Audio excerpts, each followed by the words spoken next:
Good morning, everybody. Welcome to another episode of College Football Mornings. It is September 23rd, and we've got a pretty interesting weekend ahead of us, at least in my opinion. I'm excited for a lot of these games that are coming up, and that's what we're going to talk about. For today's show, we're going to talk about the Friday Night Lights games coming up. We've got some very interesting high school football games, and then some really intriguing storylines and games on Saturday. Obviously, there was a lot of college football last night. How can you not get jacked up when you're watching the Enter the Sandman, right? Virginia Tech going in their entrance. I love it. I tweeted out, I might end up playing with Virginia Tech when NCAA 23 comes out as my online franchise, just because I want to be able to have my team come out to that. It's incredible. That's kind of stuff is going to be in there. Love the tradition. Love everything about it. But instead of talking about those games here, I want you guys to tune into Tailgate at 10:30 Eastern as we will recap a bunch of those games before we preview what's coming up next. Or you can join us at 8 a.m. Eastern to 10 a.m. Eastern on the Better Sports Network. Felix, Chris, Moxley, and myself will be on there talking about those games, and then it also previewing the weekend. So let's jump in and talk a little bit about the Friday Night Lights. St. John Bosco.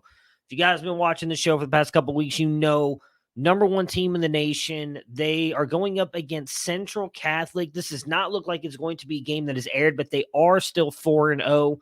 Going to see if I can find some of the, if I can find the game anywhere, because I want to see Pierce Clarkson, DeAndre Moore, two of the top prospects at quarterback, wide receiver in this class and what they look like. Mater Dei has a bye this week. Central Miami is playing at Traz Powell Stadium against Dillard. Should be a very interesting game for them. Forgot what I was gonna say. Buford, with Justice Haynes, one of my favorite running backs in the 2023 class. I believe I actually still have him as my RB2 in this class. They get Marietta on Friday night. Bishop Gorman. You've got Zachariah Branch, in my opinion, one of the best wide receivers in the nation. They're going up against Arborview. This will be on NFHS, so it's probably a game that I'll be paying very close attention to. Chandler, Arizona. Quarterback Dylan Raiola going to the Buckeyes. They're playing against Sagaro. I might tune into that one for a little bit. They haven't really been letting Dylan Raiola air it out, which is a little bit concerning to me. Probably the most intriguing matchup of this week, in my opinion, when it comes to top-ranked teams, is number 11 Westlake versus Lake Travis in Austin. Two powerhouses in Texas going up against each other. Lake Travis struggling a little bit this year. They don't seem to have their quarterback figured out. They're 2-2 going up and going to Westlake, who are 3-0. They are ranked 11. Should be a very good game, a game that I will be paying very close attention to, as I'm sure David and Matt will as well, two of the guys on our recruiting team. American Heritage is off this week. Duncanville plays Cedar Hill on NFHS. Denton Geyer might be a game I actually tune into. Is also on NFHS.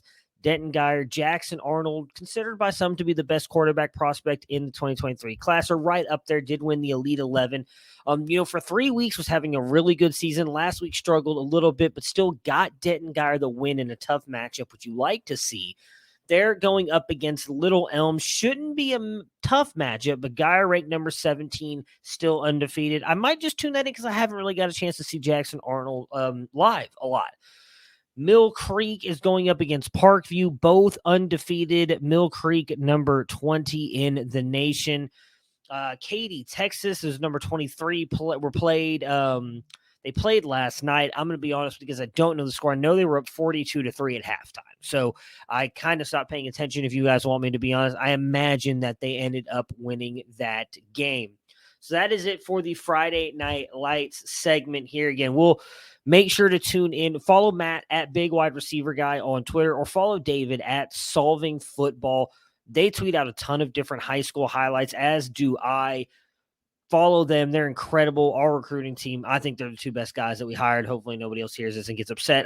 They're amazing. I love what they do. And then obviously check out the Friday Night Light Show, where we'll recap a lot of this stuff and give you highlights and stats that usually drop sometime Sunday afternoon. So what are the big storylines that I'm looking forward to this weekend? I'm going to go in order of the way that the games are being played from the slate. So we'll start at the early slate. Michigan versus Maryland. Michigan's getting 17 points right now. Going to be very interesting. Maryland has looked pretty good on offense with Talia, Raheem Jarrett. Unfortunately, we haven't gotten to see Dante Demas get out there yet. I really hope that he does get a chance. But really, the storyline here is Michigan. J.J. McCarthy actually getting his first true test now as a starting quarterback. I really want to see what he looks like. This may be a game that I really kind of tune into in the early window and pay a lot of attention to. This 2024 quarterback class is looking like it's wide open outside of Caleb Williams. Let's be honest. I was not someone who's big on Caleb Williams last year. He has looked really good for USC so far this year. I think he's kind of set himself up as the one. I still think Quinn's right there with him, but we haven't seen enough. So it's Caleb Williams and then everybody else. J.J. McCarthy has a real shot of jumping up and taking that threshold and becoming the number 2 in this class. And I want to see what he does against a good, at least in my opinion, a good Maryland team. Also in the early slate, we get number 5 Clemson, probably the best defense in the ACC, going up against number 21 Wake Forest, who hasn't quite shown us that explosive offense we were hoping we were going to get with Sam Hartman coming back from the, injury. There's been rumors about it. I don't think there's been anything confirmed, so I don't want to speculate on that. But supposedly nothing physical. Let's see if he plays better. He didn't necessarily have the greatest game against Clemson last year. But if they're able to put points up, I don't know that DJU is going to be able to keep up. I think this could be a very interesting game, but I think I'm kind of leaning Clemson here. Continuing in the early afternoon, 2:30, really the afternoon slate, 3:30 Eastern time, Florida, Tennessee. This is a massive game for Anthony Richardson. He's had 2 really bad games in a row. And Florida, I believe for at least the past decade, has beaten Tennessee with, really, if we're being honest, bad teams. Like, they haven't always been great. But in my opinion, Tennessee has the better team here and the better quarterback in Hendon Hooker. So can Hendon Hooker and Tennessee hold on? I wish this was the night game. And for Tennessee, it is not. Tennessee's getting 10.5 points, which feels like a lot. Because if Anthony Richardson goes, Super Saiyan mode, God mode, I do think he can make this a close game, but he's got to do that. He has not done that 2 weeks in a row. So that's definitely a game in that mid-tier window that I'll be paying attention to. Another one I will have up on the big screen, even though you have a great game of Florida, Tennessee, is Texas at Texas Tech. You guys been listening to any of the shows that we talk about here that I've been on, I think Texas can make the playoffs this year. They should have beat Alabama. In my opinion, they beat Alabama with Quinn Ewers in at quarterback. They've got 1 loss, and it's a 1-point loss to what many consider one of the top 3 teams in the nation. Quinn Ewers was back last week throwing the ball. He was actually in uniform on the sideline. He's traveling with the team to Lubbock to Texas Tech. Now, I do not think he's going to play in this game, but I do think that's a good sign that he's already willing to get the uniform on. He's traveling with the team.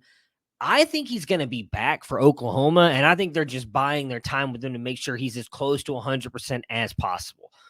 Texas Tech is not an easy game to win. They were like 3.5 favorites earlier in the week. It's up to 7 now.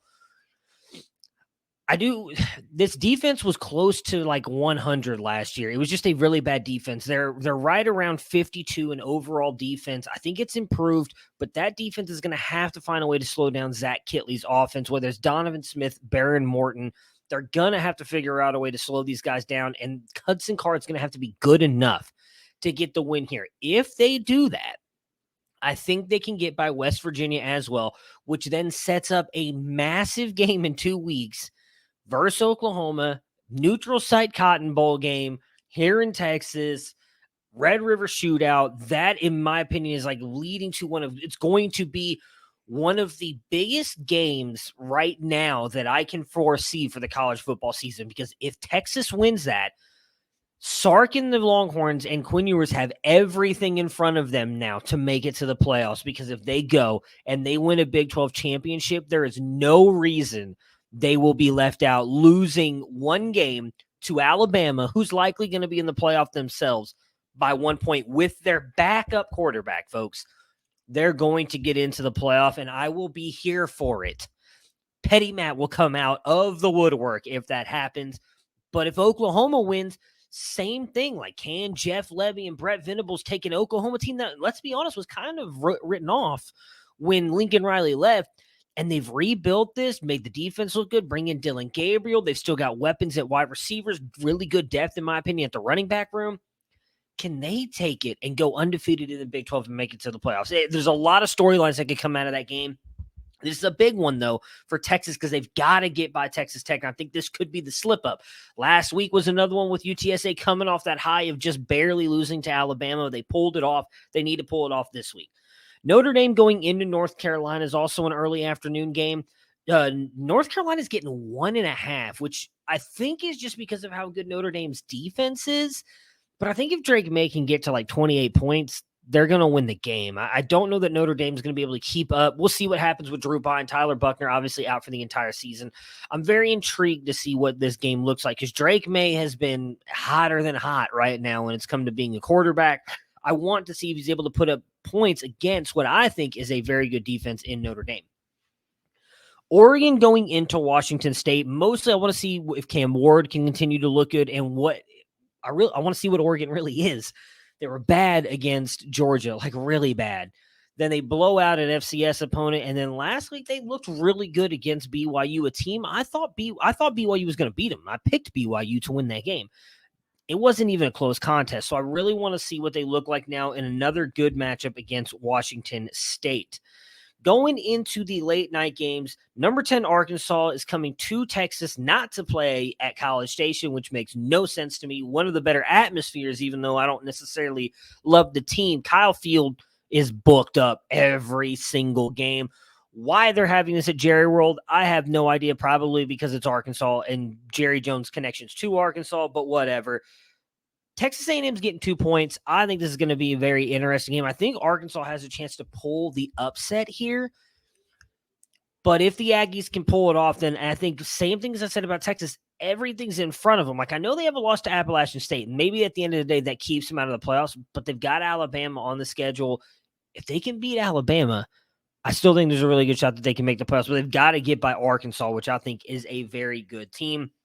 Obviously, you have Wisconsin going into the shoe to play Ohio State as well.